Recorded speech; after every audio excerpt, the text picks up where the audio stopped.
je vais donner un témoignage. Quand j'étais jeune, à peu près 8 ans ou 9 ans, je ne sais plus, mais j'étais à l'école primaire. Et ça se passait bien, je savais lire, écrire et tout. Et puis à un certain moment, je ne sais plus en quelle classe, j'ai commencé à faire un mauvais rêve.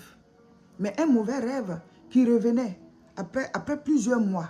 C'était un cauchemar qui revenait. C'est-à-dire, la première fois que j'ai fait ce rêve, il y avait une dame, je ne sais pas quelle puissance elle avait, mais on ne voyait pas son visage. Et cette femme-là poursuivait beaucoup d'enfants.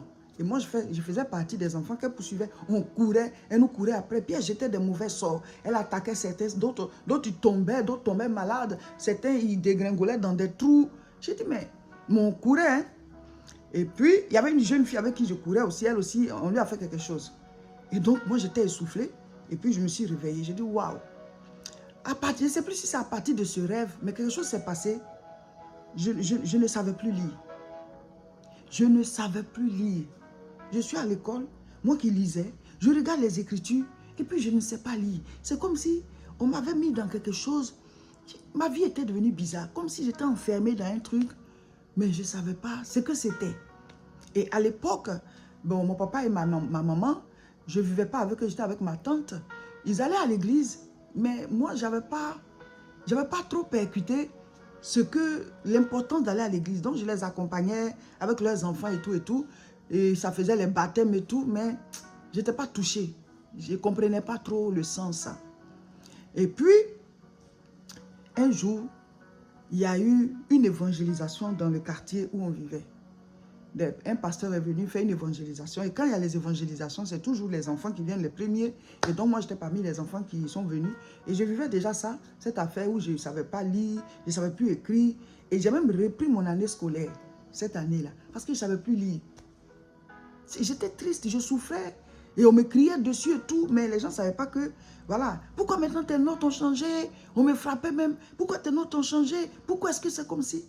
Mais je ne peux pas expliquer, je ne sais pas lire. Oh, Seigneur, les enfants vivent aussi des choses, hein. Donc j'avais expliqué même le rêve à ma maman. Le jour que je lui ai expliqué, c'est que le rêve est revenu et dans le rêve, les gens me poursuivaient. La dame là, elle avait un groupe maintenant, ils étaient ensemble, ils nous poursuivaient. Et j'ai vu ma maman, je me suis cachée, voilà, en bas de ses pieds, je l'ai attrapée. Et elle n'avait pas de force dans le rêve là, elle n'avait pas de force. Et la dame est venue, elle a commencé à poursuivre tout le monde. Donc j'étais obligée de laisser ma maman parce que c'est comme elle n'avait pas de puissance. Et paf, j'ai commencé à courir encore. Et on s'est caché et moi j'étais derrière un buisson. Et la dame, je ne sais plus si c'est dans le rêve où j'ai vu ma maman que je l'ai vue, mais en tout cas il y a un des rêves où elle a déclaré que toi, si tu rêves encore à moi, je vais te tuer. Donc, en tout cas, le rêve où j'ai vu ma mère, quand je me suis réveillée, je lui ai expliqué. Bon, elle n'était pas chrétienne. Elle ne connaissait pas la puissance qu'il y a dans le nom de Jésus. Donc, tout ce qu'elle a dit, c'est que, moi, je me bats, je souffre pour mes enfants. Ceux qui veulent leur faire quelque chose là, que rien n'arrive, que rien n'arrive. C'est tout ce qu'elle a dit. Donc, ça montrait vraiment que dans le rêve, là, maintenant, elle était faible, là. Spirituellement parlant, elle n'avait pas de puissance, elle ne connaissait pas Jésus. Donc, c'est tout ce qu'elle a dit. Que personne ne fasse quelque chose à mes enfants. Ceux qui les poursuivent là, que ça n'arrive pas. Tu vois? Elle a fait sa part. Mais dans le rêve, j'ai vu qu'elle n'avait pas de force. Donc, j'ai dû la laisser pour fuir, pour chercher une autre solution. Et donc, la dame dans le rêve m'a dit, si tu rêves encore à moi, je vais te tuer. Mais on la voit, mais on ne voit pas son visage. Et j'ai vu déjà ce qu'elle a fait aux autres enfants. Il y en a qui sont morts, il y en a qui sont tombés. En tout cas, des choses sont arrivées. Donc, j'avais peur. Donc, quand je me suis réveillée, j'ai dit, oh, comment je vais faire pour ne plus rêver à elle? Puisqu'elle dit que si je rêve encore à elle, elle va me tuer. Et la deuxième question intrigante, c'est comment est-ce qu'elle sait que je suis en train de rêver? Ah, j'ai souffert. J'étais jeune, je ne sais pas qui expliquer. Et donc, quand ils sont venus faire, un pasteur est venu faire une évangélisation dans notre quartier. Et on est les premiers, les enfants viennent toujours premiers, ils s'assoient quand il y a un peu de musique là. Donc j'étais parmi, et le pasteur il a prêché ce jour-là sur l'enfer, qu'il faut accepter Jésus et tout. Et moi je l'ai accepté, j'ai dit oh j'ai pas envie d'aller en enfer, j'ai eu très peur. Et je ne savais pas que ce que je vivais là, le nom de Jésus pouvait me délivrer. Moi je ne voulais pas aller en enfer, donc j'étais parmi ceux qui ont accepté Jésus. Et le pasteur a prié, il a posé la main sur nos têtes pour qu'on accepte Jésus, et il a posé la main sur ma tête.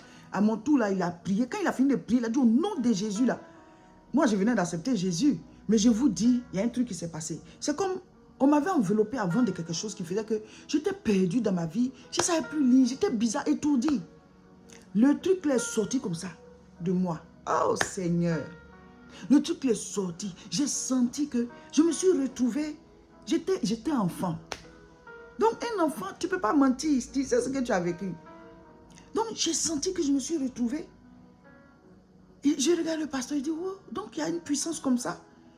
Je suis arrivée à la maison, je prends mes cahiers, je commence à lire. Je prends mes livres, je commence à lire. J'ai pleuré. Je suis allée chercher leur église là. Je peux dire aujourd'hui que le nom de Jésus, le peu que moi je sais, parce que le nom de Jésus c'est infini, hein, le peu que moi je sais, Jésus, son nom ça marche.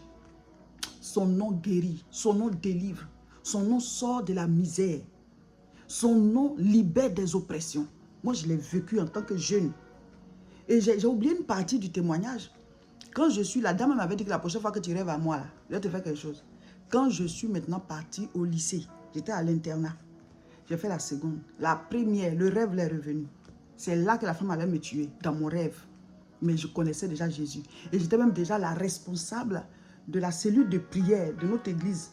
Ils m'ont mis responsable. Donc, quand on fait la prière au lycée, à l'internat, c'est moi la pasteur. Je suis la responsable, c'est moi qui prêche. Donc, je connaissais déjà beaucoup de choses. Donc, là, quand le rêve est revenu, là, en rêve, là, bon, c'est long, je ne vais pas expliquer, mais Jésus m'a délivré. La dame me suivait, elle était devenue un homme. Mais je savais que c'était elle. Et elle me suivait, m'a jeté dans un trou. Il y avait quelqu'un dans le trou. Et dans le rêve, on disait que la personne va sortir et moi, je vais rester. Donc, elle voulait faire un échange. Quand elle m'a poussé dans le trou, il y a une main en haut qui m'a attrapé comme ça, qui m'a soulevé. Et comme elle m'a poussé de toutes ses forces, c'est elle qui a plongé dans le trou. Puis la personne qui était malade dans le trou est sortie. Et ce jour-là, je me suis réveillée comme ça au lycée. J'ai béni le Seigneur. J'ai dit, ah, si je n'avais pas connu Jésus, déjà peut-être je n'allais même pas être au lycée. Je n'allais même pas être au lycée parce que je ne savais plus lire. Mais cette nuit-là, ça allait être ma mort. Je n'allais plus me réveiller. Les gens qui sont dans les rêves et puis matin, il ne s'est pas réveillé, il dormait et puis il ne s'est pas réveillé là. Ils vivent des choses. Moi, je connais la puissance qui est dans le nom de Jésus. Après que je suis arrivée en terminale, Satan ne voulait pas que j'aie le bac. Je suis tombée malade. Il y a eu plein de combats spirituels. Dieu est intervenu encore. Le Saint-Esprit a combattu. Il était avec moi. Il me parlait, il me parlait. Donc, je connais. En tout cas, pour ma petite expérience, je connais le nom de Jésus, ce que ça a fait pour moi. Mon frère, ma soeur, c'est mon témoignage personnel, ce n'est pas pour quelqu'un. C'est ce que moi, j'ai vécu là. Affaire de Jésus, j'ai attrapé ça comme ça. J'ai sauté dedans, mes pieds, mes mains, ma tête, tout est dedans. Toi, tu dis que tu t'es donné à Jésus, mais tu fais un peu la démarche du crabe, là, sur le côté comme ça, sur le côté. Le crabe ne va pas tout droit, il est comme ça. Ou bien la démarche du poisson. Quand le poisson nage, même pour le serpent, tu fais comme ça, tu fais comme ça. Il faut aller tout droit avec Jésus. Le nom de Jésus est puissant. Ah, j'ai pris un peu, ça ne marche pas. Mais il faut que tu sois à fond. Il faut persévérer. Il faut t'y mettre. Il faut appliquer ce qu'il dit d'appliquer. Si tu n'appliques pas bien, tu n'auras pas la recette. C'est comme on dit, on dit de faire tel gâteau. On dit voici la recette. Voici les condiments et voici à quel niveau tu dois mettre chaque condiment. Toi, tu ne suis pas. À la fin, tu dis, j'ai pas eu le gâteau. Mais est-ce que tu as fait comme on dit de faire? Est-ce que le temps de cuisson, tout ça, ça a été respecté? C'est ça. Quand on se donne à Dieu, là, il faut s'y mettre réellement. Vous allez voir la puissance qu'il y a dans le nom de Jésus. Il y a la puissance. Il y a une grande puissance, une puissance infinie dans le nom de Jésus. Mon frère, ma soeur, il faut que tu prennes conscience de cela. Nous avons une âme redoutable. C'est le nom de Jésus. Au nom de Jésus, les choses capitulent. Au nom de Jésus, les démons fléchissent. Ils sont chassés. Au nom de Jésus. Marc 16, verset 17. Voici les miracles qui accompagneront ceux qui auront cru. En mon nom, ils chasseront les démons. Ils parleront de nouvelles langues. Ils saisiront des serpents. S'ils boivent quelques breuvages mortels, il ne leur fera point de mal. Ils imposeront les mains aux malades et les malades seront guéris. Déjà la première phrase. Voici les miracles qui accompagneront ceux qui auront cru.